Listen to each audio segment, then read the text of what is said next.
ಓಂ ನಮೋ ಬ್ರಹ್ಮಾದಿಭ್ಯೋ ಬ್ರಹ್ಮವಿದ್ಯಾಸಂಪ್ರದಾಯಕರ್ತೃಭ್ಯೋ ವಂಶಋಷಿಭ್ಯೋ ನಮೋ ಮಹಭ್ಯೋ ನಮೋ ಗುರುಭ್ಯಃ. ಓಂ ಶಾಂತಿ ಶಾಂತಿ ಶಾಂತಿ ಅಂತ ಭಗವಂತನಲ್ಲಿ ಪ್ರಾರ್ಥನೆ ಮಾಡಿಕೊಂಡು ನಾವು ಶಂಕರಾಚಾರ್ಯರವರ ಭಾಷ್ಯದ ಸಮೇತ ಪ್ರಶ್ನೋಪನಿಷತ್ನ ನೋಡ್ತಾ ಇದ್ವಿ. ಅದನ್ನು ಮುಂದುವರ್ಸೋಣ. ನಾವು ಮೊದಲನೇ ಪ್ರಶ್ನೆಯನ್ನ ನೋಡ್ತಾ ಇದ್ವಿ. ಕಬಂದಿ ಕಾತ್ಯಾಯನ ಅನ್ನೋ ಮಹರ್ಷಿಗಳು ಮೊದಲನೇ ಪ್ರಶ್ನೆಯನ್ನ ಕೇಳ್ತಾರೆ ಪಿಪ್ಪಲಾದ ಮಹರ್ಷಿಗಳಿಗೆ. ಏನಂತ? ಕುತೋಹವ ಇಮಾಹ ಪ್ರಜಾಹ ಪ್ರಜಾಯಂತೆ ಇತಿ. ಅಂದ್ರೆ ಈ ಪ್ರಜೆಗಳು ಯಾವ ರೀತಿ ಸೃಷ್ಟಿ ಆಗ್ತಾ ಇದ್ದಾರೆ, ಈ ಸೃಷ್ಟಿ ಕ್ರಮವನ್ನ ವಿವರಿಸಿ ಅಂತ ಕೇಳ್ತಾರೆ. ಅದಕ್ಕೆ ಪಿಪ್ಪಲಾದ ಮಹರ್ಷಿಗಳು ಪ್ರಜಾಪತಿಯಿಂದಾನೇ ಸೃಷ್ಟಿ ಆಗ್ತಾ ಇರೋದು. ಪ್ರಜಾಪತಿ ಮಿಥುನಗಳ ಸೃಷ್ಟಿಯನ್ನ ಮಾಡ್ತಾನೆ ಮೊದಲು. ಅಂದ್ರೆ ಪ್ರಜಾಪತಿಯೇ ಮಿಥುನಗಳಾಗೆ ತೋರ್ಕೊಂತಾನೆ, ರೈ ಮತ್ತು ಪ್ರಾಣರಾಗೆ ತೋರ್ಕೊಂತಾನೆ ಪ್ರಜಾಪತಿ. ಅಲ್ಲಿಂದ ಕಾಲದ ಸೃಷ್ಟಿ, ಸಂವತ್ಸರದ ಸೃಷ್ಟಿಯನ್ನು ಕೂಡ ನೋಡಿದ್ವಿ. ಪ್ರಜಾಪತಿಯ ಸ್ವರೂಪವೇ ಸಂವತ್ಸರವಾಗಿ ಕಾಣುತ್ತೆ ನಮ್ಗೆ. ಅಲ್ಲಿ ಕೂಡ ಮಿಥುನಾತ್ಮಕವಾದ ಪ್ರಜಾಪತಿಯನ್ನ ಹೇಗ್ ನೋಡೋದು ಅಂದ್ರೆ, ಉತ್ತರಾಯಣವನ್ನ ಪ್ರಾಣ ಸ್ವರೂಪ ಅಂದ್ರೆ ಸೂರ್ಯ ಮಾರ್ಗ, ದಕ್ಷಿಣಾಯಣವನ್ನ ರೈ ಸ್ವರೂಪ ಅಂದ್ರೆ ಚಂದ್ರ ಮಾರ್ಗವಾಗೆ ನೋಡ್ಬೇಕು ಅಂತ ನೋಡಿದ್ವಿ. ಈಗ ಇನ್ನ ಅದನ್ನೇ ಮುಂದುವರ್ಸೋಣ.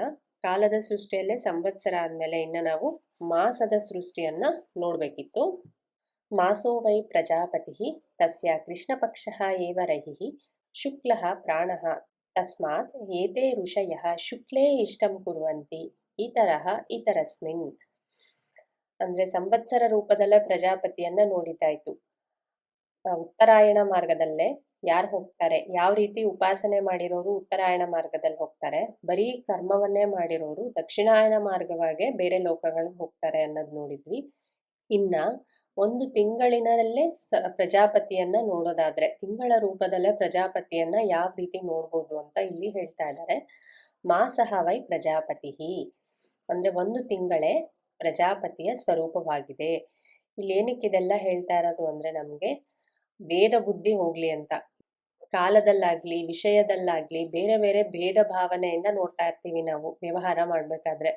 ಅದೆಲ್ಲ ಹೋಗಿ ಇರೋದೆಲ್ಲ ಒಬ್ಬನೇ ಪರಮಾತ್ಮ, ಅದೇ ಪ್ರಜಾಪತಿಯ ಸ್ವರೂಪವೇ ಇದೆಲ್ಲ ಅನ್ನೋದು ಉಪಾಸನೆಯ ದೃಷ್ಟಿಯಿಂದ ಅಥವಾ ಭಾವನಾ ದೃಷ್ಟಿಯಿಂದ ನೋಡ್ಲಿ. ಅದರಿಂದ ಚಿತ್ತಶುದ್ಧಿ ಆಗತ್ತೆ. ಈ ಚಿತ್ತಶುದ್ಧಿಯ ಕಾರಣದಿಂದನೇ ನಮಗೆ ಮೋಕ್ಷಕ್ಕೆ ಅರ್ಹತೆ ಬರುತ್ತೆ. ಮೋಕ್ಷದ ವಿಷಯವನ್ನ ತಿಳ್ಕೊಳ್ಳೋದಕ್ಕಾಗ್ಲಿ, ಸಾಧನೆ ಮಾಡೋಕ್ಕಾಗ್ಲಿ, ಅದರಲ್ಲಿ ಆಸಕ್ತಿ ಬರೋದಕ್ಕಾಗ್ಲಿ ಈ ರೀತಿಯಾದ ಸಾಧನೆಗಳು ತುಂಬಾ ಉಪಯೋಗ ಆಗುತ್ತೆ. ಅದಕ್ಕೋಸ್ಕರನೇ ಈ ರೀತಿ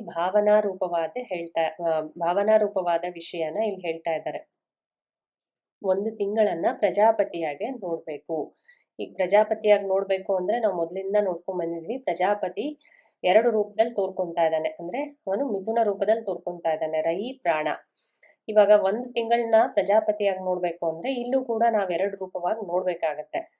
ಸೊ ಕೃಷ್ಣ ಪಕ್ಷ ಏವ ರೈಹಿ, ಒಂದು ತಿಂಗಳಿನಲ್ಲೇ ಕೃಷ್ಣ ಪಕ್ಷ ಅಂತ ಏನ್ ನೋಡ್ತೀವೋ ಅದೇ ರೈಹಿ ಅಂದ್ರೆ ಅದೇ ಚಂದ್ರ. ಶುಕ್ಲ ಪ್ರಾಣ, ಇನ್ನ ಶುಕ್ಲ ಪಕ್ಷ ಅಂತ ಏನ್ ನೋಡ್ತೀವೋ ಅಂದ್ರೆ ಪೌರ್ಣಮಿವರೆಗೂ ನಾವು ಅದನ್ನ ಶುಕ್ಲ ಪಕ್ಷ ಅಂತ ಕರಿತೀವಿ. ಮತ್ತೆ ಅಮಾವಾಸ್ಯೆವರೆಗೂ ನಾವು ಅದನ್ನ ಕೃಷ್ಣ ಪಕ್ಷ ಅಂತ ಕರಿತೀವಿ. ಈ ಶುಕ್ಲ ಪಕ್ಷನೇ ಪ್ರಾಣ. ತಸ್ಮಾತ್, ಆದ್ದರಿಂದ ಋಷಿಗಳು ಅಂದ್ರೆ ಉಪಾಸಕರಾಗಿರ್ಬೋದು ಅಥವಾ ಸಾಧನೆ ಮಾಡ್ತಿರೋರಾಗಿರ್ಬೋದು, ಶುಕ್ಲೇ ಇಷ್ಟಂ ಕುರುವಂತಿ ಈ ತರಹ ಇತರಸ್ಮಿನ್. ಸೊ ಋಷಿಗಳು ಏನ್ ಮಾಡ್ತಾರೆ, ಶುಕ್ಲೆ ಅಂದ್ರೆ ಶುಕ್ಲ ಪಕ್ಷದಲ್ಲೇ ಇಷ್ಟಂ ಅಂದ್ರೆ ಯಾಗವನ್ನ ಮಾಡ್ತಾರೆ. ಇನ್ನ ಕೆಲವರು ಬೇರೆಯವರು ಇತರಸ್ಮಿನ್ ಅಂದ್ರೆ ಕೃಷ್ಣ ಪಕ್ಷದಲ್ಲಿ ಮಾಡ್ತಾರೆ ಅಂತ. ಈಗ ಯಾರಿಗೆ ಯಾವುದರಲ್ಲೇ ಕೃಷ್ಣ ಪಕ್ಷದಲ್ಲಿ ಮಾಡೋ ಅಂತವ್ರಿಗೆ ಏನ್ ಫಲ ಸಿಗುತ್ತೆ, ಶುಕ್ಲ ಪಕ್ಷದಲ್ಲಿ ಮಾಡೋ ಅಂತವ್ರಿಗೆ ಏನ್ ಫಲ ಸಿಗುತ್ತೆ ಅನ್ನೋದು ಭಾಷ್ಯದಲ್ಲೇ ವಿವರವಾಗಿ ನೋಡೋಣ. ಅಂದ್ರೆ ನಾವು ಯಾಗಗಳನ್ನ ಎಲ್ಲ ಮಾಡ್ಬೇಕಾದ್ರೆ ಕಾಲವನ್ನ ನೋಡ್ತೀವಿ. ಇದು ಶುಕ್ಲ ಪಕ್ಷದಲ್ಲಿ ಮಾಡದ, ಇದು ಕೃಷ್ಣ ಪಕ್ಷದಲ್ಲಿ ಮಾಡದ ಅಂತ. ಯಾವಾಗ ಮಾಡಿರೋರ್ಗೆ ಯಾವ ರೀತಿ ಫಲ ಸಿಗುತ್ತೆ ಅನ್ನೋದು ಈ ಮಂತ್ರದ ಅರ್ಥ. ಇದರ ವಿವರಣೆ ಭಾಷ್ಯದ ಮೂಲಕ ಇದರ ವಿವರಣೆಯನ್ನು ನೋಡೋದಾದ್ರೆ, ಯಸ್ಮಿನ್ ಇದಂ ಶ್ರಿತಂ ವಿಶ್ವಂ ಸಹ ಏವ ಪ್ರಜಾಪತಿ ಸಂವತ್ಸರಾಖ್ಯ. ಯಾವುದರಿಂದ ಇದೆಲ್ಲ ಶ್ರಿತಂ ಅಂದ್ರೆ ಇದೆಲ್ಲ ಸೇರ್ಕೊಂಡ್ಬಿಟ್ಟಿದ್ಯೋ, ಯಾವುದರಿಂದ ಇದೆಲ್ಲ ಮಾಡಲ್ಪಟ್ಟಿದ್ಯೋ, ಪ್ರೋತಮ್ ಅಂತ ಕೂಡ ಅದರ ಅರ್ಥ. ಹಂಗೆ ಕೆಲವು ಪಾಠಾಂತರಗಳಲ್ಲೇ ಪ್ರೋತಮ್ ಅಂತ ಕೂಡ ಇದೆ. ಸಂವತ್ಸರಾಖ್ಯಾಹ ಅಂದ್ರೆ ಸಂವತ್ಸರ ಅಂತ ಹೆಸರಿರುವಂತಹ ಪ್ರಜಾಪತಿಯಲ್ಲೇ ಇದೆಲ್ಲವೂ ಓತಪ್ರೋತವಾಗಿದೆ ಅಂತ ಹೇಳ್ತಾರಲ್ಲ, ಇದೆಲ್ಲವೂ ಅವನಲ್ಲೇ ಸೇರ್ಕೊಂಡಿದೆ, ಆಶ್ರಯಿಸ್ಕೊಂಡಿದೆ, ಅವನನ್ನೇ ಆಶ್ರಯಿಸ್ಕೊಂಡಿದೆ ಇದೆಲ್ಲವೂ ಅಂತ. ಸ್ವ ಅವಯವೇ ಮಾಸೆ, ಅವನ ಅವಯವವಾದ ಮಾಸ. ಈಗ ಪ್ರಜಾಪತಿ ಅಂತ ಹೇಳಿದಾಗ ಅವನಿಗೆ 2 ರೂಪನ ನಾವು ನೋಡ್ತಾ ಬಂದಿದ್ದೀವಿ. ಸೊ ಅವನ ಪ್ರಜಾಪತಿಯ ಅವಯವದ ಮಾಸದಲ್ಲೇ ಕೃತ್ಸ್ನಃ ಅಂದ್ರೆ ಸಂಪೂರ್ಣವಾಗಿ ಕಂಪ್ಲೀಟ್ ಆಗಿ ಪ್ರಜಾಪತಿನೇ ಪರಿಸಮಾಪ್ಯತೆ, ಕಂಪ್ಲೀಟ್ ಆಗಿ ಪ್ರಜಾಪತಿನೇ ಅದ್ರಲ್ಲಿದ್ದಾನೆ. ಅಂದ್ರೆ ಪರಿಪೂರ್ಣವಾಗಿ ಮಾಸ ರೂಪದಲ್ಲೇ ಪ್ರಜಾಪತಿ ಇದ್ದಾನೆ ಅಂತ ಅರ್ಥ. ಮಾಸಾತ್ಮಕನಾಗಿ ಪ್ರಜಾಪತಿ ಅಲ್ಲಿ ಪರಿಪೂರ್ಣನಾಗಿ ಇದ್ದಾನೆ ಅಂತ. ಈಗ ಸಂವತ್ಸರ ಅಂದ್ರೆ ದೊಡ್ಡದು, ಕಾಲ ಪ್ರಮಾಣ ಜಾಸ್ತಿ ಇರುತ್ತೆ, ಅದ್ರಲ್ಲೇ ಜಾಸ್ತಿ ಇದ್ದಾನೆ. ಮಾಸ ಅಂದ್ರೆ ಚಿಕ್ಕದು, ಅದ್ರಲ್ಲಿ ಕಡಿಮೆ ಇದ್ದಾನೆ ಅಂತ ಅರ್ಥ ಮಾಡ್ಕೋಬಾರ್ದು. ಪ್ರಜಾಪತಿ ಯಾವಾಗ್ಲೂ ಅವನ ರೂಪದಿಂದ ಅವನು ಸಂಪೂರ್ಣವಾಗೇ ಇರ್ತಾನೆ. ಅವನ್ನ ಯಾವ್ದ್ರಲ್ಲಾದ್ರೂ ನೋಡಿ, ನೀವು ಸಂವತ್ಸರದಲ್ಲಾದ್ರೂ ನೋಡಿ ಅವನ್ನ, ಅಥವಾ ಮಾಸದಲ್ಲಾದ್ರೂ ನೋಡಿ, ಮುಂದೆ ಹೇಳೋವಂತ ದಿನದಲ್ಲಾದ್ರೂ ನೋಡಿ, ಎಲ್ಲಾದ್ರೂ ನೋಡಿದ್ರು ಅವನು ಕಂಪ್ಲೀಟ್ ಆಗಿ ಅದ್ರಲ್ಲೇ ಅವನು ಫುಲ್ಲು ಇರ್ತಾನೆ. ಪ್ರಜಾಪತಿನೇ ಅದ್ರಲ್ಲಿ ಇರ್ತಾನೆ ಅಂತ. ಮಾಸೋವೈ ಪ್ರಜಾಪತಿ ಅಂತ ಮಂತ್ರದಲ್ಲಿ ಏನಿದೆಯೋ ಯಥೋಕ್ತ ಲಕ್ಷಣ ಏವ ಮಿಥುನಾತ್ಮಕ.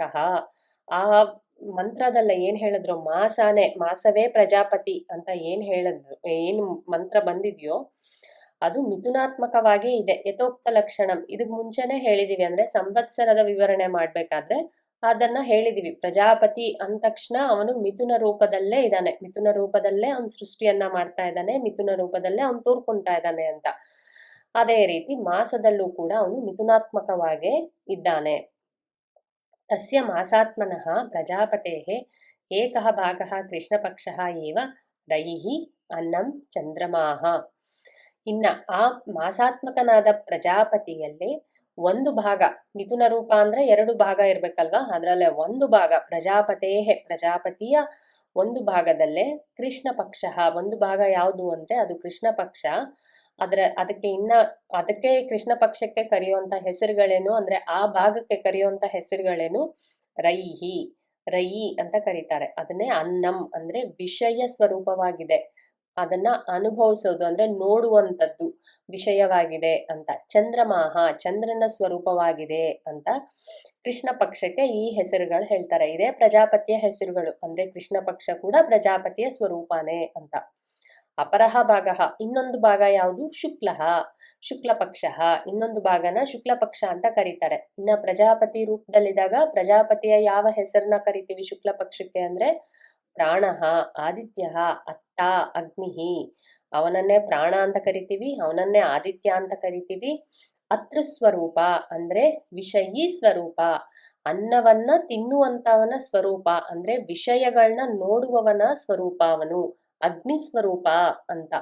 ಶುಕ್ಲ ಪಕ್ಷನ್ನೇ ನಾವು ಪ್ರಾಣ, ಆದಿತ್ಯ, ಅತ್ತ, ಅಗ್ನಿ ಅಂತ ಕರಿತೀವಿ. ಯಸ್ಮಾತ್ ಶುಕ್ಲ ಪಕ್ಷಾತ್ಮಾನಂ ಪ್ರಾಣಂ ಸರ್ವಮೇವ ಪಶ್ಯಂತಿ ತಸ್ಮಾತ್ ಪ್ರಾಣದರ್ಶಿನಃ ಏತೇ ಋಷಯಃ ಕೃಷ್ಣಪಕ್ಷೇ ಅಪಿ ಇಷ್ಟಂ ಯಾಗಂ ಕುರ್ವಂತಹ ಶುಕ್ಲಪಕ್ಷೇ ಏವ ಕುರ್ವಂತಿ. ಇನ್ನ ಇಲ್ಲಿ ಉಪಾಸನೆ ಅಥವಾ ಭಾವನೆ ಯಾವ್ದಾದ್ರೂ ಅನ್ಕೋಬಹುದು, ಅದರ ವಿವರಣೆಯನ್ನು ಕೊಡ್ತಾ ಇದ್ದಾರೆ. ಯಾರು ಶುಕ್ಲ ಪಕ್ಷಾತ್ಮಾನಂ ಪ್ರಾಣಂ, ಶುಕ್ಲ ಪಕ್ಷ ರೂಪವಾಗಿ ಯಾರಿರೋದು, ಆ ಪ್ರಜಾಪತಿಯೇ ಇರೋದು ಶುಕ್ಲ ಪಕ್ಷದಲ್ಲಿ ಕೂಡ. ಅವನನ್ನ ಸರ್ವಮೇವ ಪಶ್ಯಂತಿ, ಅವನನ್ನೇ ಆ ಪ್ರಾಣನನ್ನು ಎಲ್ಲವೂ ಆಗಿದೆ ಅಂತ ಯಾರು ನೋಡ್ತಾರೋ, ಅಂದ್ರೆ ದೃಷ್ಟಿ ಭೇದ ಇಲ್ಲದೆ ಎಲ್ಲವೂ ಪ್ರಾಣ ಸ್ವರೂಪನೇ ಅಂತ ಯಾರು ನೋಡ್ತಾರೋ, ತಸ್ಮಾತ್ ಆದ್ರಿಂದ ಹಂಗ್ ನೋಡೋರು, ಆದ್ರಿಂದ ಪ್ರಾಣದರ್ಶಿನಃ ಏತೆ, ಅವ್ರನ್ನೇನಂತ ಕರೀತಾರೆ, ಯಾಕೆಂದ್ರೆ ಅವ್ರೆಲ್ಲವನ್ನೂ ಪ್ರಾಣ ಸ್ವರೂಪವಾಗಿ ನೋಡ್ತಾ ಇದ್ದಾರೆ, ಆದ್ರಿಂದ ಅವ್ರನ್ನ ಪ್ರಾಣದರ್ಶಿನಃ ಅಂತ ಕರೀತಾರೆ. ಈ ಪ್ರಾಣದರ್ಶಿಗಳಾಗಿರುವಂತ ಏತೇ ಋಷಯ ಅಂತ ಋಷಿಗಳು ಕೃಷ್ಣ ಪಕ್ಷೇ ಅಪಿ ಇಷ್ಟಂ ಯಾಗಂ ಕುರ್ವಂತಹ, ಕೃಷ್ಣ ಪಕ್ಷದಲ್ಲೇ ಯಾವುದಾದ್ರೂ ಇಷ್ಟಿ ಅಥವಾ ಯಾಗವನ್ನ ಮಾಡಿದ್ರು ಶುಕ್ಲ ಪಕ್ಷೇ ಏವ ಕುರ್ವಂತಿ, ಅವರು ಶುಕ್ಲ ಪಕ್ಷದಲ್ಲೇ ಮಾಡಿರೋಂತ ಫಲ ಅವ್ರಿಗೆ ಸಿಗುತ್ತೆ ಅಂತ.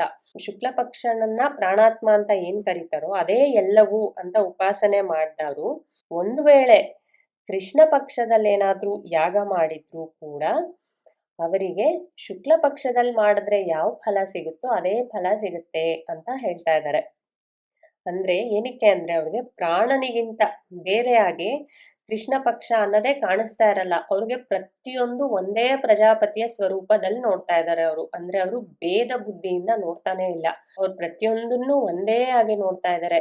ಇದು ಒಳ್ಳೇದು, ಇದು ಕೆಟ್ಟದ್ದು, ಈ ದಿನ ಮಾಡ್ಬೋದು, ಈ ದಿನ ಮಾಡಬಾರ್ದು ಅನ್ನೋ ಒಂದು ಭೇದ ದೃಷ್ಟಿ ಅವ್ರಿಗಿಲ್ಲ. ಅವ್ರಿಗೆಲ್ಲ ಪ್ರಾಣ ಸ್ವರೂಪವಾಗಿ ಕಾಣ್ತಾ ಇದೆ. ಅವ್ರಿಗೆ ನಿಜ ಹೇಳ್ಬೇಕಂದ್ರೆ ಅದು ಶುಕ್ಲ ಪಕ್ಷ ಕೃಷ್ಣ ಪಕ್ಷ ಅನ್ನೋ ಭೇದ ಸ್ವರೂಪನೂ ಇಲ್ಲ. ಸೊ ಅಂತ ಅವರು ಯಾವಾಗ್ಲೇ ಎಲ್ಲ ಮನಸ್ಸಿನಲ್ಲೇ ಭಾವನೆ ಮುಖ್ಯ ಅಂತ ಇಲ್ಲಿ ಹೇಳ್ತಾ ಇರೋದು. ಅಂತ ಅವರು ಯಾವಾಗ್ಲೇ ಇಷ್ಟಿಯನ್ನ ಮಾಡಿದ್ರು ಅವ್ರಿಗೆ ಶುಕ್ಲ ಪಕ್ಷದಲ್ಲಿ ಮಾಡಿದ್ರೆ ಯಾವ ಫಲ ಸಿಗುತ್ತೋ ಅಂಥ ಫಲನೇ ಸಿಗುತ್ತೆ. ಇದು ಯಾಕೆ ಹೇಳ್ತಾರೆ ಅಂದ್ರೆ, ಯಾರಿಗೆ ಭೇದ ಬುದ್ಧಿಯಿಂದ ನೋಡ್ತಾರೋ ಮತ್ತೆ ಯಾರು ಫಲಾಪೇಕ್ಷೆಯನ್ನು ಇಟ್ಕೊಂಡು ಕೆಲಸಗಳನ್ನ ಮಾಡ್ತಾರೋ ಅವರು ಕಾಲದ ನಿಯಮಕ್ಕೆ ಸರಿಯಾಗಂಗೆ ಮಾಡ್ಬೇಕು. ಅಂದ್ರೆ ಇದು ಈಗ ನಾವು ಒಳ್ಳೆ ಕೆಲಸ ಮಾಡ್ಬೇಕಾದ್ರೆ ರಾಹು ಕಾಲದಲ್ಲಿ ಮಾಡಬಾರ್ದು ಅಂತ ಎಲ್ಲ ನೋಡ್ತೀವಿ. ಅಂದ್ರೆ ಯಾಕೆಂದ್ರೆ ನಾವು ಫಲಾಪೇಕ್ಷೆ ಇಟ್ಕೊಂಡಿದೀವಿ ಒಂದು, ಮತ್ತೆ ನಮ್ಗೆ ಇದು ಒಳ್ಳೇದು ಇದು ಕೆಟ್ಟದ್ದು ಅನ್ನೋ ಭೇದ ಭಾವನೆ ಕಾಣ್ತಾ ಇದೆ, ನಮಗ್ ಚೆನ್ನಾಗಿ ಕಾಣ್ತಾ ಇದೆ. ಹಂಗಿದ್ದಾಗ ನಾವು ಏನು ಹೇಳಿದ್ಯೋ ಶಾಸ್ತ್ರದಲ್ಲೇ ನಿಯಮವಾಗಿ ಇಂಥ ಸಮಯದಲ್ಲಿ ಮಾಡಿ, ಇಂಥ ಸಮಯದಲ್ಲಿ ಇದನ್ನ ಮಾಡಿ ಅಂತ ಏನು ಹೇಳಿದ್ಯೋ ಅದನ್ನೆಲ್ಲ ಆಸ್ ಇಟ್ ಈಸ್ ಫಾಲೋ ಮಾಡ್ಬೇಕಂತ ಅವರು. ಆದ್ರೆ ಯಾರಿಗೆ ಆ ಥರ ಭೇದ ದೃಷ್ಟಿನೂ ಇಲ್ಲ, ಫಲಾಪೇಕ್ಷೆನೂ ಇಲ್ವೋ ಅಂತ ಅವರು ಯಾವಾಗ ಬೇಕಾದ್ರೂ ಮಾಡ್ಬೋದು ಅಂತ. ಈಗ ಕಾಲದ ಪ್ರಕಾರ ಹೇಳೋದಾದ್ರೆ ಶುಕ್ಲ ಪಕ್ಷದಲ್ಲಿ ಮಾಡಿರೋರ್ಗೆ ಹೆಚ್ಚಿನ ಪುಣ್ಯ ಅಥವಾ ಹೆಚ್ಚಿನ ಲಾಭ ಅಂತ ಹೇಳುತ್ತೆ ಶ್ರುತಿಗಳಲ್ಲೇ ಅಥವಾ ಶಾಸ್ತ್ರದಲ್ಲೇ. ಕೃಷ್ಣ ಪಕ್ಷದಲ್ಲಿ ಮಾಡೋದಕ್ಕಿಂತ ಶುಕ್ಲ ಪಕ್ಷದಲ್ಲಿ ಮಾಡೋದು ಶ್ರೇಷ್ಠ ಅಂತ ಹೇಳುತ್ತೆ. ಆದ್ರೆ ಯಾರಿಗೆ ಆ ಥರ ಭೇದ ಭಾವನೆ ಇಲ್ವೋ, ಎಲ್ಲವನ್ನು ಪ್ರಾಣ ಸ್ವರೂಪವಾಗೇ, ಪ್ರಾಣ ಅಂದ್ರೆ ಯಾರು ಮತ್ತೆ ಇಲ್ಲಿ ಪ್ರಜಾಪತಿನೇ, ಎಲ್ಲನೂ ಪ್ರಜಾಪತಿಯ ಸ್ವರೂಪವಾಗೇ ಯಾರು ನೋಡ್ತಾ ಇರ್ತಾರೋ ಅವ್ರು ಯಾವುದೇ ಸಮಯದಲ್ಲೇ ಯಾಗವನ್ನ ಮಾಡಿದ್ರು ಕೂಡ ಅವ್ರಿಗೆ ಒಳ್ಳೆಯ ಫಲನೇ ಸಿಗುತ್ತೆ. ಆದ್ರೆ ಅವ್ರ ಫಲಾಪೇಕ್ಷೆ ಪಟ್ಟಿಲ್ಲ, ಅವ್ರಿಗೆ ಸಿಗೋ ಫಲ ಅದು ಸಿಗುತ್ತೆ. ಅವ್ರಿಗೆ ಅದ್ರಲ್ಲೇ ಆಸಕ್ತಿ ಇಲ್ಲ, ನನ್ಗಿಂತ ಫಲ ಸಿಗುತ್ತೆ ಇಂಥದ್ದೇನೋ ಆಗ್ಬೇಕು ಅಂತ ಆಸಕ್ತಿ ಇಲ್ಲ. ಅವ್ರು ಸುಮ್ಮನೆ ಮಾಡ್ಬೇಕು, ಮಾಡ್ತಾ ಇದ್ದಾರೆ ಅಷ್ಟೇ. ಇಲ್ಲಿ ಭಾವನೆ ಹೇಳ್ತಿದ್ದಾರೆ. ಯಾಗ ಅಥವಾ ಇಷ್ಟಿಗಳನ್ನ ಮಾಡ್ಬೇಕಾದ್ರೆ ಯಾವ ರೀತಿ ಭಾವನೆ ಇದ್ರೆ ಏನಾಗುತ್ತೆ ಅನ್ನೋದನ್ನ ಹೇಳ್ತಾ ಇದ್ದಾರೆ. ಪ್ರಾಣ ವ್ಯತಿರೇಕೇಣ ಕೃಷ್ಣ ಪಕ್ಷಸ್ಥೈಹಿ ನ ದೃಶ್ಯತೆ ಯಸ್ಮಾತ್. ಯಾಕೆ ಅವ್ರಿಗಂಗಾಗತ್ತೆ ಅಂದ್ರೆ ಪ್ರಾಣಕ್ಕಿಂತ ಬೇರೆಯಾಗಿ ಕೃಷ್ಣ ಪಕ್ಷ ಅಂತ ಒಂದಿದೆ, ಇದು ಶುಕ್ಲ ಪಕ್ಷ, ಇನ್ನೊಂದು ಕೃಷ್ಣ ಪಕ್ಷ ಅಂತ ಒಂದಿದೆ ಅಂತ ತೈಹಿ ನ ದೃಶ್ಯತೆ, ಆ ಥರ ಅವರಿಂದ ನೋಡಲ್ಪಡೋದೇ ಇಲ್ಲ. ಇದು ಬೇರೆ ಅದು ಬೇರೆ ಅಂತ ನೋಡೋದಿಲ್ಲ ಅವರು. ಆದ್ರಿಂದ ಅವರಿಗೆ ಒಂದೇ ಫಲ ಸಿಗುತ್ತೆ, ಉತ್ತಮವಾದ ಫಲಗಳೇ ಸಿಗುತ್ತೆ ಅವ್ರಿಗೆ ಅಂತ ಅರ್ಥ. ಇತರೇತು ಪ್ರಾಣಂನ ಪಶ್ಯಂತಿ. ಇನ್ನ ಉಳಿದವರಾದ್ರೆ ಪ್ರಾಣಗಳನ್ನ ಅಂದ್ರೆ ಎಲ್ಲವೂ ಒಂದೇ ಅನ್ನೋ ದೃಷ್ಟಿಯಲ್ಲೇ ಅವ್ರು ನೋಡ್ತಾ ಇರಲ್ಲ. ಆದರ್ಶನ ಲಕ್ಷಣಂ ಅಂದ್ರೆ ಅವ್ರಿಗೆ ಎಲ್ಲ ಸಮಾನವಾಗಿ ಪ್ರಜಾಪತಿಯ ಸ್ವರೂಪನೇ ಅನ್ನೋದನ್ನ ಇನ್ನೂ ನೋಡಕ್ಕೆ ಆಗಿಲ್ಲ ಅವ್ರಿಗೆ. ಅವಾಗೇನಾಗುತ್ತೆ, ಕೃಷ್ಣಾತ್ಮನಮೇವ ಪಶ್ಯಂತಿ. ಅವರು ಕಾಲವನ್ನ ಬೇರೆ ಬೇರೆಯಾಗಿ ನೋಡ್ತಾ ಇದ್ದಾರೆ. ಇದು ಶುಕ್ಲ ಪಕ್ಷ, ಇದು ಕೃಷ್ಣ ಪಕ್ಷ, ಇದಿಂಥ ಕಾಲ ಇದಿಂಥ ಕಾಲ ಅಂತ ಸಪರೇಟ್ ಮಾಡಿ, ಕಾಲನ ಸಪರೇಟ್ ಮಾಡಿ ನೋಡ್ತಾ ಇದ್ದಾರೆ ಅಂತ ಅವರು. ಇತರೆ ಅವರು ಬೇರೆಯವರು, ಇತರಸ್ಮಿನ್ ಅಂದ್ರೆ ಬೇರೆ ಆ ರೀತಿಯಾಗಿ ನೋಡ್ತಾ ಇರೋರು. ಉಳಿದವರು ಇತರಸ್ಮಿನ್ ಅಂದ್ರೆ ಇನ್ನ ಉಳಿದವರು ಕೃಷ್ಣ ಪಕ್ಷ ಏವ ಕುರ್ವಂತಿ ಶುಕ್ಲೇ ಕುರ್ವಂತೆ ಅಪಿ. ಅವ್ರು ಒಂದ್ ವೇಳೆ ಶುಕ್ಲ ಪಕ್ಷದಲ್ಲೇ ಮಾಡಿದ್ರು ಅಂದ್ರೆ ಒಳ್ಳೆ ಟೈಮಲ್ಲೇ, ಈಗ ಶುಕ್ಲ ಪಕ್ಷದಲ್ಲಿ ಮಾಡೋದು ಒಳ್ಳೇದು ಅಂತ ಹೇಳ್ತಾರಲ್ಲ, ಅವ್ರು ಒಂದ್ ವೇಳೆ ಒಳ್ಳೆ ಟೈಮ್ನಲ್ಲೇ ಮಾಡಿದ್ರು ಕೂಡ ಅವರಿಗೆ ಸಿಗೋ ಫಲ ಕಡಿಮೆ ಇದೆ, ಅವರಿಗೆ ಉತ್ತಮವಾದ ಫಲಗಳು ಸಿಗೋದಿಲ್ಲ. ಅವರು ಕೃಷ್ಣ ಪಕ್ಷದಲ್ಲಿ ಮಾಡ್ದಂಗೆ ಆಗತ್ತೆ. ಅಲ್ಲಿ ಮಾಡಿದ್ರೆ ಯಾವ ಫಲ ಸಿಗುತ್ತೋ ಅದೇ ಸಿಗುತ್ತೆ. ಯಾಕೆ ಅಂದ್ರೆ ಎಲ್ಲವನ್ನು ಸಮಾನ ದೃಷ್ಟಿಯಿಂದ ನೋಡ್ತಾ ಇಲ್ಲ ಅವರು, ಭೇದ ಬುದ್ಧಿಯಿಂದಾನೇ ಎಲ್ಲವನ್ನ ನೋಡ್ತಾ ಇದ್ದಾರೆ ಅಂತ ಇದರ ಅರ್ಥ. ಇಲ್ಲಿ ಉಪಾಸನೆಯನ್ನ ಮಾಡ್ಬೇಕಾದ್ರೆ ಭಾವನೆ ಮುಖ್ಯ ಅನ್ನೋದನ್ನ ಹೇಳ್ತಾ ಇದ್ದಾರೆ. ಸಂವತ್ಸರ ರೂಪನಾದ ಪ್ರಜಾಪತಿಯನ್ನ ಹೇಳ್ಬೇಕಾದ್ರೂ, ಈ ಮಾಸ ರೂಪದಲ್ಲೇ ಪ್ರಜಾಪತಿಯನ್ನ ಹೇಳ್ಬೇಕಾಗಿರೋದ್ರಲ್ಲೂ ಭಾವನೆ ಮುಖ್ಯ. ನಾವ್ ಯಾವ ರೀತಿ ನೋಡ್ತಾ ಇದೀವಿ ಆ ಪ್ರಜಾಪತಿಯನ್ನ ಅನ್ನೋದೇ ಮುಖ್ಯ ಅನ್ನೋದನ್ನ ಇಲ್ಲಿ ಈ ಮಂತ್ರದಲ್ಲೇ ವಿವರಿಸ್ತಾ ಇದ್ದಾರೆ. ಇನ್ನ ಮುಂದಿನ ಮಂತ್ರದಲ್ಲೇ ಅದೇ ಪ್ರಜಾಪತಿಯನ್ನ ಒಂದು ದಿನದ ರೂಪದಲ್ಲಿ ಯಾವ ರೀತಿ ನೋಡೋದು ಅನ್ನೋದನ್ನ ಹೇಳ್ತಾರೆ. ಅಹೋರಾತ್ರೋ ವೈ ಪ್ರಜಾಪತಿ ತಸ್ಯ ಅಹಹ ಏವ ಪ್ರಾಣಃ ರಾತ್ರಿಃ ಏವ ರೈಃ ಪ್ರಾಣಂ ವ ಏತೆ ಪ್ರಸ್ಕಂದಂತಿ ಯೇ ದಿವಾ ರತ್ಯಾ ಸಂಯುಜ್ಯಂತೆ ಬ್ರಹ್ಮಚರ್ಯಮೇವ ತದ್ಯದ್ ರಾತ್ರೌ ರತ್ಯಾ ಸಂಯುಜ್ಯಂತೆ. ಇನ್ನ ಒಂದು ದಿನದಲ್ಲೇ ಪ್ರಜಾಪತಿಯ ಸ್ವರೂಪವಾಗಿ ಹೇಗೆ ನೋಡೋದು, ಒಂದು ದಿನವನ್ನ ಪ್ರಜಾಪತಿಯ ಸ್ವರೂಪವಾಗಿ ಹೇಗೆ ನೋಡೋದು ಅನ್ನೋದನ್ನ ಈ ಮಂತ್ರದಲ್ಲೇ 13ನೇ ಮಂತ್ರದಲ್ಲಿ ಹೇಳ್ತಾ ಇದ್ದಾರೆ. ಅಹೋರಾತ್ರ ವೈ ಪ್ರಜಾಪತಿ, ಅಹೋರಾತ್ರೋ ವೈ ಪ್ರಜಾಪತಿ, ಅಹಹ ರಾತ್ರ.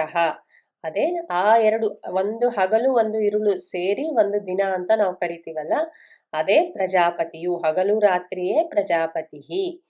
ಅವನಿಗೆ ತಸ್ಯ ಅಹಹ ಏವ ಪ್ರಾಣ, ಅವನ ಹಗಲೊತ್ತು ಏನಿದೆಯೋ ಅದೇ ಅವನ ಪ್ರಾಣ ಸ್ವರೂಪವಾಗಿದೆ, ಆದಿತ್ಯನ ಸ್ವರೂಪವಾಗಿದೆ, ಅತೃ ಸ್ವರೂಪವಾಗಿದೆ ಅಂತ ಅರ್ಥ. ರಾತ್ರಿ ಏವ ರಹಿ, ಆ ಒಂದು ದಿನದಲ್ಲೇ ರಾತ್ರಿ ಇರುಳು ಏನಿದೆಯೋ ಅದೇ ರೈಹಿ ಅಂದ್ರೆ ಚಂದ್ರನ ಸ್ವರೂಪವಾಗಿದೆ ಅಂತ. ಇನ್ನ ಪ್ರಾಣಂಬ ಏತೆ ಪ್ರಸ್ಕಂದಂತಿ ಯೇ ದಿವಾರತ್ಯ ಸಂಯುಜ್ಯಂತೆ, ಯೇ ದಿವಾರತ್ಯ ಸಂಯುಜ್ಯಂತೆ, ಯಾರು ಹಗಲೊತ್ತಿನಲ್ಲಿ ರತಿಕ್ರಿಯೆಯನ್ನ ಮಾಡ್ತಾರೋ ಅವರು ಏತೆ ಪ್ರಾಣಂ ಪ್ರಸ್ಕಂದಂತಿ, ಅವರ ಪ್ರಾಣ ಶಕ್ತಿಯನ್ನ ಪ್ರಸ್ಕಂದಂತಿ ಅಂದ್ರೆ ಕಳ್ಕೊಂತಾರೆ, ಅವರ ಪ್ರಾಣ ಶಕ್ತಿಯನ್ನ ಅವರು ಕಳ್ಕೊಂತಾರೆ. ಯಾರು ಹಗಲೊತ್ತಿನಲ್ಲಿ ರತಿಕ್ರಿಯೆಯನ್ನ ಮಾಡ್ತಾ ಇದ್ದಾರೋ ಅವರು ಪ್ರಾಣ ಶಕ್ತಿಯನ್ನ ಕಳ್ಕೊಂತಾ ಇದ್ದಾರೆ ಅಂತ ಅರ್ಥ. ಇನ್ನ ತದ್ಯದ್ ರಾತ್ರೌ ರತ್ಯ ಸಂಯುಜ್ಯಂತೆ, ಇನ್ನ ಯಾರು ರಾತ್ರಿಯಲ್ಲೇ ರತಿಯ ಜೊತೆ ಅಂದ್ರೆ ರತ್ಯ ಸಂಯುಜ್ಯಂತೆ ಮೈಥುನ ಕ್ರಿಯೆಯನ್ನ ರಾತ್ರಿಯಲ್ಲಿ ಯಾರು ಮಾಡ್ತಾರೋ ಅವರು ಬ್ರಹ್ಮಚರ್ಯವನ್ನೇ ಆಚರಿಸ್ದಂಗೆ ಆಗುತ್ತೆ ಅಂತ ಇಲ್ಲಿ ಹೇಳ್ತಾ ಇದ್ದಾರೆ. ಇಲ್ಲಿ ಯಾವ ವಿಷಯ ಹೇಳ್ತಾ ಇದ್ದಾರೆ ಅಂದ್ರೆ ಇಲ್ಲಿ ಆಕ್ಚುಲಿ ಹೇಳ್ತಿರೋ ವಿಷಯ ಇಲ್ಲಿ ಪ್ರಜೆಗಳ ಉತ್ಪತ್ತಿ ಹೇಗಾಗ್ತಾ ಇದೆ ಅಂತ. ಆದ್ರೆ ಅದ್ರ ಜೊತೆಗೆ ಪ್ರಜೆಗಳ ಉತ್ಪತ್ತಿನ ಹೇಳ್ಬೇಕಾದ್ರೆ ಪ್ರಾಸಂಗಿಕವಾಗಿ ಈ ವಿಷಯ ಕೂಡ ಇಲ್ಲಿ ಹೇಳ್ತಾ ಇದ್ದಾರೆ. ಪಶು ಪಕ್ಷಿ ಮನುಷ್ಯರು ಯಾರಿಗೇ ಆಗ್ಲಿ ಮೈಥುನ ಕ್ರಿಯೆ ಅನ್ನೋದು ಸ್ವಾಭಾವಿಕವಾದ ಕರ್ಮ ಆಗಿರುತ್ತೆ. ಅದವ್ರಿಗೆ ಅವರ ಸಂತಾನದ ಉತ್ಪತ್ತಿಗಾಗಿ ಅವರೆಲ್ಲರೂ ಅದನ್ನ ಮಾಡ್ತಾರೆ. ಸೊ ಅದನ್ನ ಯಾವ ಸಮಯದಲ್ಲಿ ಮಾಡಬಹುದು ಅಂತ ಶಾಸ್ತ್ರ ವಿಧಿಸಿದೆ ಅನ್ನೋದನ್ನ ಪ್ರಾಸಂಗಿಕವಾಗಿ ಇಲ್ಲಿ ತಿಳಿಸ್ತಾ ಇದ್ದಾರೆ. ಶಾಸ್ತ್ರದ ಪ್ರಕಾರ ಯಾವಾಗ ಮಾಡ್ಬೋದು ಅಂದ್ರೆ ರಾತ್ರಿ ಹೊತ್ನಲ್ಲಿ ಮಾತ್ರನೇ ಮಾಡ್ಬೇಕು, ಹಗಲೊತ್ನಲ್ಲೇ ಮಾಡಬಾರ್ದು ಅಂತ. ಇದನ್ನೇ ರಘುವಂಶದಲ್ಲಿ ಕೂಡ ಹೇಳ್ತಾರೆ. ಪ್ರಥಮ ಸರ್ಗದಲ್ಲೇ ಪ್ರಜಾಯೈ ಗೃಹಮೇದಿನಃ ಅಂತ, ಅಂದ್ರೆ ರಘುವಂಶದ ರಾಜರುಗಳೆಲ್ಲ ಹೆಂಗಿದ್ರು ಅಂದ್ರೆ ಪ್ರಜಾಯೈ ಪ್ರಜೋತ್ಪತ್ತಿಗಾಗಿ ಮಾತ್ರ, ಗೃಹಮೇದಿನಃ ಪ್ರಜೋತ್ಪತ್ತಿಗಾಗಿ ಮಾತ್ರ ಅವರು ಮೈಥುನ ಕ್ರಿಯೆಯನ್ನ ಮಾಡ್ತಾ ಇದ್ರು ರಘುವಂಶದ ರಾಜರುಗಳೆಲ್ಲ. ಅದನ್ನ ಹೇಳೋದಕ್ಕೆ ಪ್ರಜಾಯೈ ಗೃಹಮೇದಿನಃ ಅಂತ ಹೇಳ್ತಾರೆ ಕಾಳಿದಾಸ. ಅದೇ ರೀತಿ ಮನುಸ್ಮೃತಿಯಲ್ಲೂ ಕೂಡ ಗೃಹಸ್ಥಾಶ್ರಮದಲ್ಲಿ ಇರುವಾಗ ಅವನು ಯಾವ ರೀತಿ ನಡ್ಕೋಬೇಕು, ಯಾವ ಸಮಯದಲ್ಲಿ ಏನ್ ಮಾಡ್ಬೇಕು ಅನ್ನೋದನ್ನ ಅಲ್ಲೂ ಕೂಡ ವಿವರಿಸ್ತಾರೆ. ಇನ್ನ ಭಾಷ್ಯದ ಸಮೇತ ಇದರ ಅರ್ಥ ನೋಡೋಣ. ಸಹಾಪಿ ಮಾಸಾತ್ಮ ಪ್ರಜಾಪತಿ ಸ್ವ ಅವಯವೇ ಅಹೋರಾತ್ರೆ ಪರಿಸಮಾಪ್ಯತೆ. ಇನ್ನ ತಿಂಗಳ ರೂಪದಲ್ಲಿರೋ ಪ್ರಜಾಪತಿಯೇ ಅವನ ತನ್ನ ಅವಯವವಾದ ಅಹೋರಾತ್ರ ಅಂದ್ರೆ ದಿನ ಮತ್ತು ರಾತ್ರಿಯ ರೂಪದಲ್ಲೇ ಪರಿಸಮಾಪ್ಯತೆ ಸಂಪೂರ್ಣವಾಗಿ ಅದರಲ್ಲೇ ತುಂಬಿಕೊಂಡಿದ್ದಾನೆ. ಅಂದ್ರೆ ಒಂದು ದಿನದಲ್ಲೇ ಪ್ರಜಾಪತಿಯನ್ನ ನೋಡ್ಬೇಕು ಅಂದ್ರೆ ನಾವು ಹಗಲು ರಾತ್ರಿ ಅಂತ ಎರಡು ರೂಪದಲ್ಲೇ ಅವನ್ನ ನೋಡ್ತೀವಿ. ಅವಂದೇ ಅವಯವಗಳು, ಅವಂದೇ ಆ ಮಿಥುನ ರೂಪವನ್ನ ಸೃಷ್ಟಿ ಮಾಡಿರೋದು ಪ್ರಜಾಪತಿಯೇ, ಅವನೇ ಆ ರೂಪದಲ್ಲೇ ತೋರ್ಕೊಂತಾ ಇದ್ದಾನೆ ಅಂತ. ಯಾವ ರೀತಿ ತಿಂಗಳಿನಲ್ಲೇ ಪ್ರಜಾಪತಿಯನ್ನ ನೋಡ್ತೀವೋ ಒಂದು ದಿನದಲ್ಲಿ ಕೂಡ ಪ್ರಜಾಪತಿಯ ಭಾವನೆಯನ್ನ ಮಾಡ್ಬೋದು. ಆವಾಗ ಮಾಡಿದಾಗ್ಲೂ ಕೂಡ ಒಂದು ದಿನದಲ್ಲೇ ಪರಿಸಮಾಪ್ಯತೆ ಅಂದ್ರೆ ಅವ್ನು ಸಂಪೂರ್ಣವಾಗಿ ಅದರಲ್ಲೇ ಸೇರ್ಕೊಂಡಿರ್ತಾನೆ, ಅಂದ್ರೆ ಸಂಪೂರ್ಣವಾಗಿ ಅದು ಪ್ರಜಾಪತಿಯ ಸ್ವರೂಪನೇ ಆಗಿರುತ್ತೆ. ಅಹೋರಾತ್ರೋ ವೈ ಪ್ರಜಾಪತಿ ಪೂರ್ವವತ್ ಅಂದ್ರೆ ಮಾಸೋ ವೈ ಪ್ರಜಾಪತಿ ಅಂತ ಏನ್ ಹೇಳ್ತೀವೋ, ಸಂವತ್ಸರೋ ವೈ ಪ್ರಜಾಪತಿ ಅಂತ ಅದಕ್ಕೂ ಮುಂಚಿನ ಮಂತ್ರಗಳಲ್ಲಿ ಏನ್ ಹೇಳಿದ್ವೋ ಅದೇ ರೀತಿ ಅಹೋರಾತ್ರೋ ವೈ ಪ್ರಜಾಪತಿ. ಅಹೋರಾತ್ರಿ ಅನ್ನೋದೇ ಪ್ರಜಾಪತಿಯ ಸ್ವರೂಪ ಅನ್ನೋದು ಮೊದಲಿನ ತರಾನೇ ಅನ್ವಯ ಮಾಡ್ಕೋಬೇಕು ಅಂತ. ತಸ್ಯ ಅಹಹ ಏವ ಪ್ರಾಣಃ ಅತ್ತ ಅಗ್ನಿಹಿ, ಅಲ್ಲಿ ಹೆಂಗೆ ಶುಕ್ಲ ಪಕ್ಷನೇ ಪ್ರಾಣಃ, ಅತ್ತ ಆದಿತ್ಯ, ಅಗ್ನಿ ಅಂತ ಕರೆದ್ರು, ಇಲ್ಲಿ ಅದೇ ತರ ಅಹಹ ಅಂದ್ರೆ ಬೆಳಗ್ಗೆ, ಅಹನ್ ಶಬ್ದ ದಿವಸ್ ಅಂತ ಅರ್ಥ. ಆ ದಿನ ಒಂದು ಬೆಳಗ್ಗಿನ ಹೊತ್ತು ಅಂದ್ರೆ ಹಗಲೊತ್ತಿನಲ್ಲೇ ಅವನ ಸ್ವರೂಪನ ಪ್ರಾಣ, ಅತ್ತ ಅಂದ್ರೆ ಅತೃ ಸ್ವರೂಪವಾಗಿರ್ತಾನೆ, ಅಗ್ನಿ ಸ್ವರೂಪವಾಗಿರ್ತಾನೆ, ಆದಿತ್ಯ ಸ್ವರೂಪವಾಗಿರ್ತಾನೆ ಅಂತ ಅರ್ಥ ಮಾಡ್ಕೋಬೇಕು. ಇನ್ನ ರಾತ್ರಿ ಏವ ರಹಿ, ಇನ್ನ ರಾತ್ರಿಯೇ ಅವನು ರಹಿ ಎಂಬುದನ್ನ ಮೊದಲಿನಂತೆ ಅರ್ಥ ಮಾಡ್ಕೋಬೇಕು ಅಂತ. ಚಂದ್ರಮಾಹ ಅಂತ ಹೇಳಿದ್ರಲ್ಲ, ರಾತ್ರಿನೇ ಚಂದ್ರಮಾಹ ಅಥವಾ ಅನ್ನ ಸ್ವರೂಪ ಅನ್ನೋದನ್ನ ಅನ್ವಯ ಮಾಡ್ಕೋಬೇಕು. ಪ್ರಾಣಂ ಅಹರಾತ್ಮಾನಂ ವೈ ಏತೆ ಪ್ರಸ್ಕಂದಂತಿ ನಿರ್ಗಮಯಂತಿ ಶೋಷಯಂತಿ ವಾ ಸ್ವಾತ್ಮಾನಃ ವಿಚ್ಛಿದ್ಯ ಅಪನಯಂತಿ. ಇನ್ನ ಯಾರು ಹಗಲಿನ ರೂಪದಲ್ಲಿರುವಂತ ಪ್ರಾಣವನ್ನ ಶೋಷಯಂತಿ ನಿರ್ಗಮಯಂತಿ, ಆ ಪ್ರಾಣಶಕ್ತಿಯನ್ನ ಕಳ್ಕೊಂತಾರೆ ಅನ್ನೋದ್ರ ಬಗ್ಗೆ ಇಲ್ಲಿ ಹೇಳ್ತಾ ಇದ್ದಾರೆ. ಪ್ರಸ್ಕಂದಂತಿ ಅಂದ್ರೆ ಆ ಧಾತುಗೆ ಸ್ಕಂದ ಅನ್ನೋ ಧಾತು ಅದು ಗತಿ ಶೋಷಣೆ ಅಂತ ಅರ್ಥ. ಪ್ರಸ್ಕಂದಂತಿ ಪ್ರ ಉಪಸರ್ಗ ಸ್ಕಂದ ಧಾತು ಗತಿ ಶೋಷಣೆ ಅನ್ನೋ ಅರ್ಥ. ಸೊ ಗತಿ ಶೋಷಣೆ ಎರಡು ಅರ್ಥ ಇದೆ ಆ ಧಾತುಗೆ. ಇಲ್ಲಿ ಎರಡು ಅರ್ಥದಲ್ಲೂ ಕೂಡ ಭಾಷ್ಯನ ಬರೆದಿದ್ದಾರೆ ಶಂಕರಾಚಾರ್ಯರವರು. ಒಂದು ಗತಿ ಅನ್ನೋದಕ್ಕೆ ನಿರ್ಗಮಯಂತಿ, ಶೋಷಣೆ ಅನ್ನೋದಕ್ಕೆ ಶೋಷಯಂತಿ ಅಂತ ಅರ್ಥ ಮಾಡಿದ್ದಾರೆ. ಅಂದ್ರೆ ಅವರು ಪ್ರಾಣಶಕ್ತಿಯನ್ನ ಕಳ್ಕೊಂತಾರೆ. ನಿರ್ಗಮಯಂತಿ ಅಂದ್ರೆ ಅವರ ಪ್ರಾಣಗಳು ಹೊರಟೋಗುತ್ತೆ, ಅಂದ್ರೆ ಆ ಕ್ಷಣದಲ್ಲೇ ಅವ್ರ ಪ್ರಾಣ ಬಿಟ್ಬಿಡ್ತಾರೆ ಅಂತ ಅರ್ಥ ಅಲ್ಲ, ಅವರ ಪ್ರಾಣಶಕ್ತಿ ಕಡಿಮೆ ಆಗುತ್ತೆ ಅಂತ. ಇನ್ನ ಶೋಷಯಂತಿ ಅಂದ್ರೆ ಒಣಗೋಗುತ್ತೆ ಅಂತ, ವಿದರ್ ಅಂತಾರಲ್ಲ ಆ ರೀತಿ ಅವರು ಪ್ರಾಣಶಕ್ತಿಯನ್ನ ಒಣಗಿಸಿದವ್ರಂಗ್ ಹಾಕ್ತಾರೆ. ಸ್ವ ಆತ್ಮಾನಃ ವಿಚ್ಛಿದ್ಯ ಅಪನಯಂತಿ ಅಂದ್ರೆ ಸ್ವ ಆತ್ಮಾನಃ ವಿಚ್ಛಿದ್ಯ, ಆ ಪ್ರಾಣಶಕ್ತಿಯನ್ನ ಅವರಿಂದ ಬೇರೆ ಪಡ್ದಂಗ್ ಆಗುತ್ತೆ ಅವ್ರಿಗೆ. ಅದನ್ನ ಬೇರ್ಪಡಿಸಿ ಆ ಪ್ರಾಣಶಕ್ತಿಯನ್ನ ಹೊರಗೆ ಹಾಕ್ದಂಗ್ ಆಗುತ್ತೆ ಅವರು ಅಂತ. ಯಾರು ಕೆ ಅಂತ ಇಲ್ಲಿ ಯಾರು ಅನ್ನೋದನ್ನ ಹೇಳ್ತಾರೆ.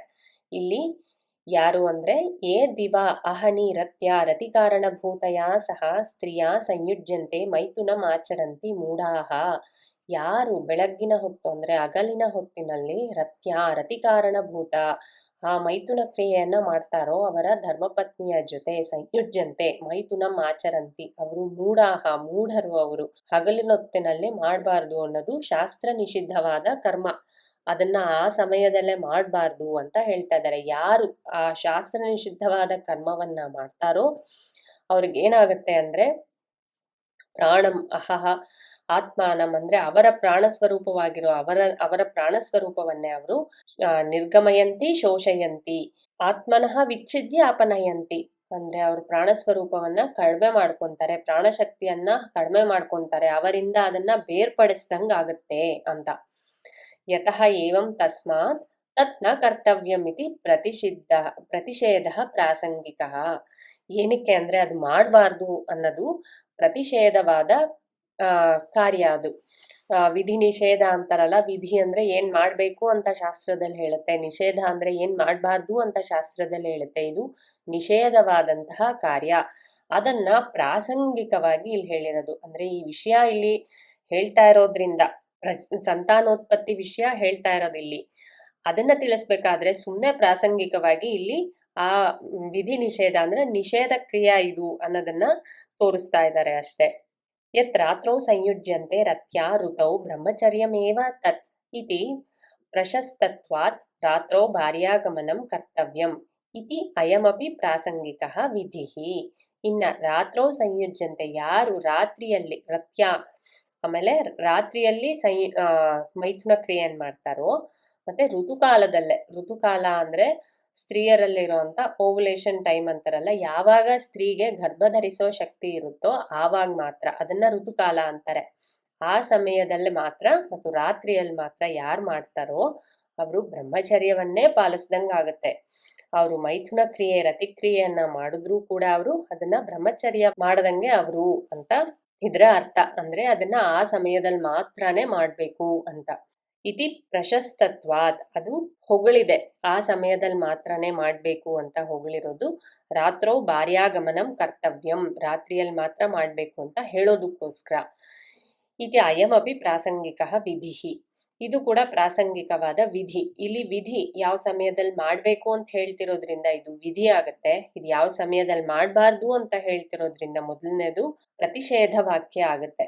ಈ ವಿಧಿ ಪ್ರತಿಷೇಧ ವಾಕ್ಯಗಳು ಇಲ್ಲಿ ಸುಮ್ಮನೆ ಪ್ರಾಸಂಗಿಕವಾಗಿ ತಿಳಿಸಿದ್ದಂಗಾಗಿದೆ. ಆದ್ರೆ ಇಲ್ಲಿ ಮುಖ್ಯವಾಗಿ ತಿಳ್ಸಕ್ ಬಂದಿರೋದು ಪ್ರಜಾಪತಿಯಿಂದಾನೇ ಸಂತಾನೋತ್ಪತ್ತಿ ಆಗ್ತಾ ಇದೆ ಅನ್ನೋದನ್ನ ತಿಳ್ಸಕ್ಕೆ ಇಲ್ಲಿ ಈ ಒಂದು ಪ್ರಸಂಗ ಇರೋಂಥದ್ದು. ಪ್ರಕೃತಂತು ಉಚ್ಯತೆ ಸಹ ಅಹೋರಾತ್ರಾತ್ಮಕಃ ಪ್ರಜಾಪತಿ ವ್ರೀಹಿ ಯವಾದಿ ಅನ್ನಾತ್ಮನ ವ್ಯವಸ್ಥಿತಃ. ಇನ್ನ ಇಲ್ಲಿ ಪ್ರಕೃತವಾದದ್ದೇನು, ಇಲ್ಲಿ ಇದನ್ನ ಪ್ರಾಸಂಗಿಕ ಅಂತ ಹೇಳಿದ್ರಲ್ಲ, ಇದು ಸುಮ್ಮನೆ ಆ ವಿಷಯ ಬಂದಿರೋದಕ್ಕೆ ಅದನ್ನ ಉಲ್ಲೇಖ ಮಾಡಿದಾರೆ ಇಲ್ಲ ಅಷ್ಟೇ. ಇನ್ನ ಇಲ್ಲಿ ನಿಜವಾಗ್ಲೂ ಈ ಹೇಳಕ್ ಹೊರಟಿರೋ ವಿಷಯ ಏನಪ್ಪಾ ಅಂದ್ರೆ ರಾತ್ರಾತ್ಮಕ ಪ್ರಜಾಪತಿ, ಇನ್ನ ಹಗಲು ರಾತ್ರಿಯ ರೂಪದಲ್ಲೇ ತೋರ್ತಿರೋ ಆ ಪ್ರಜಾಪತಿಯೇ ವ್ರೀಹಿ ಯವಾದಿ ಅನ್ನಾತ್ಮನ ವ್ಯವಸ್ಥಿತ. ವ್ರೀಹಿ ಅಂದ್ರೆ ಭತ್ತ, ಯವ ಅಂದ್ರೆ ಗೋಧಿ, ಅಂದ್ರೆ ತಿನ್ನುವ ಪದಾರ್ಥಗಳಾಗಿ ಭತ್ತ, ಗೋಧಿ, ಬೇಳೆ ಇನ್ನೇನೇನಿದೆಯೋ ಎಲ್ಲ ತಿನ್ನುವ ಪದಾರ್ಥಗಳಾಗಿ ಅನ್ನಾತ್ಮನ ಅನ್ನ ರೂಪವಾಗಿ ಅವನೇ ಪರಿಣಾಮಗೊಳ್ತಾ ಇದ್ದಾನೆ. ವ್ಯವಸ್ಥಿತ ಅಂದ್ರೆ ಅನ್ನ ರೂಪದಿಂದ ಅವನೇ ಪರಿಣಾಮ ಆಗ್ತಾ ಇದ್ದಾನೆ.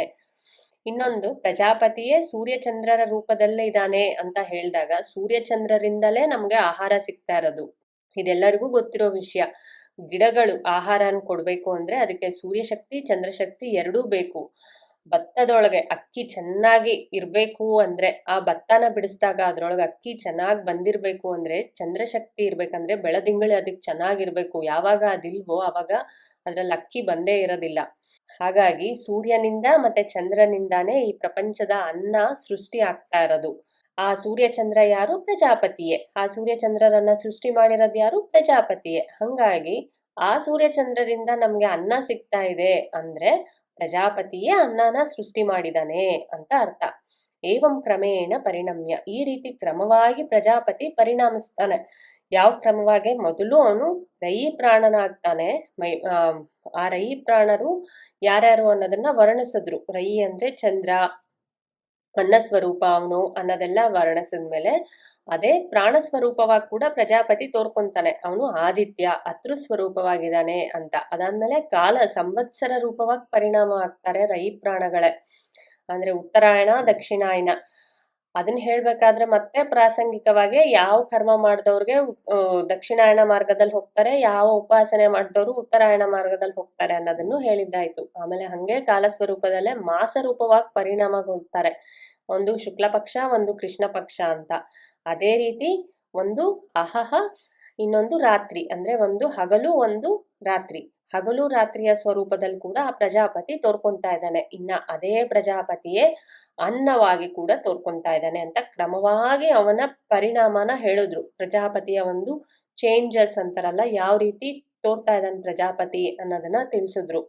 ಇನ್ನ ಮುಂದಿನ ಮಂತ್ರದಲ್ಲೇ ಅನ್ನಂ ವೈ ಪ್ರಜಾಪತಿ ತತಃ ವೈ ತದ್ರೇತಃ ತಸ್ಮಾತ್ ಇಮಾಹ ಪ್ರಜಾಹ ಪ್ರಜಾಯಂತೆ ಇತಿ.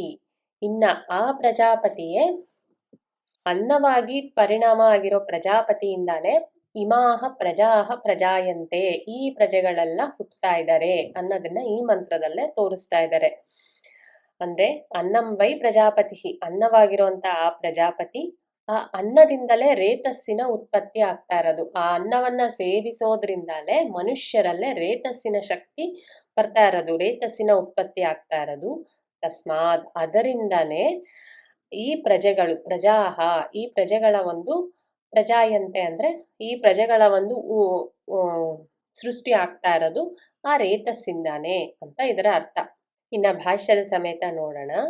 ತತ್ ಅನ್ನಂ ವೈ ಪ್ರಜಾಪತಿ, ಆ ಅನ್ನವೇ ಪ್ರಜಾಪತಿ.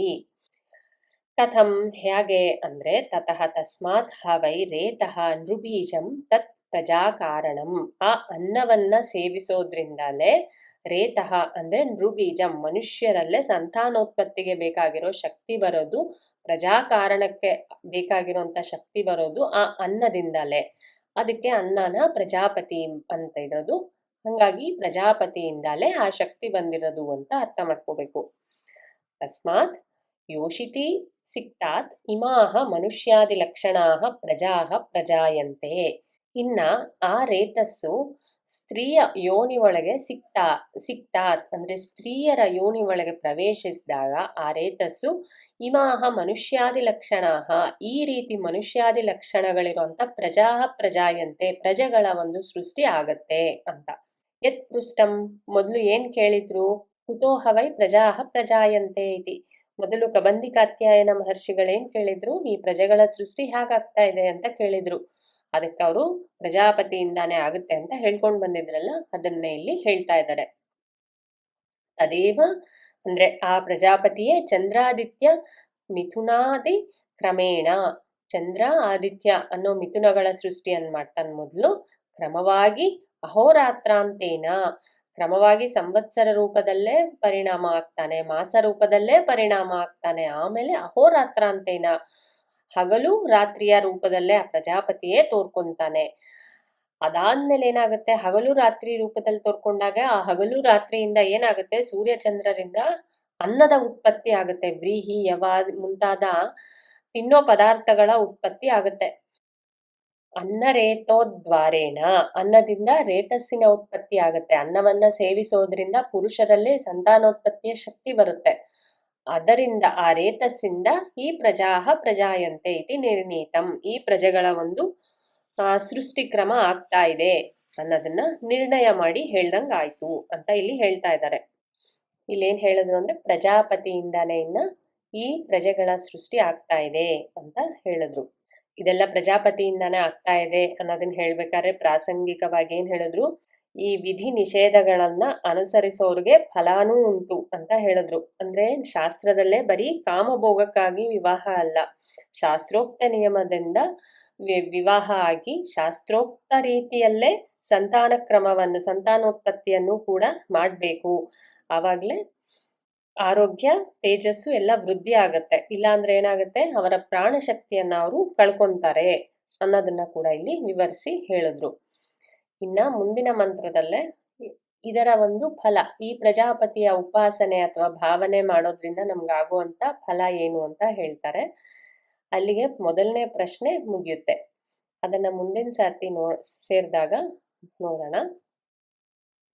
ಓಂ ನಮೋ ಬ್ರಹ್ಮಾದಿಭ್ಯೋ ಬ್ರಹ್ಮವಿದ್ಯಾ ಸಂಪ್ರದಾಯ ಕರ್ತೃಭ್ಯೋ ವಂಶ ಋಷಿಭ್ಯೋ ನಮೋ ಮಹಭ್ಯೋ ನಮೋ ಗುರುಭ್ಯಃ. ಓಂ ಶಾಂತಿ ಶಾಂತಿ ಶಾಂತಿ.